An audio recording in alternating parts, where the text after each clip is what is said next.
Oherwydd fod yna lot o competition mas yna ar Instagram, mae fe'n bwysig i wneud eich lluniau sefyll mas, a mae yna lot o apps i gallu helpu chi wneud hwn.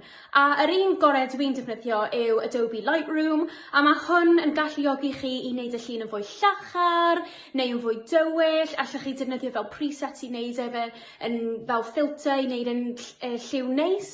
A mae hwn yn helpu fi siwr gymaint. Dwi hefyd yn defnyddio app o'r enw Quickshot, a mae hwn yn galluogi fi i newid awyr. A mae hwn yn dda pam chi'n trio wneud fel lluniau tu fas a mae'r awyr yn dywyll a mae ddim yn edrych yn diwrnod neis, allwch chi swapo fe mas i roi awyr las. Gall equipment helpu chi yn fawr pan chi'n trio wneud Instagram a tynnu lluniau. A dwi'n defnyddio tripod. Dwi hefyd efo darn sy'n mynd ar y tripod i dal fy ffôn a un wahanol am y camera.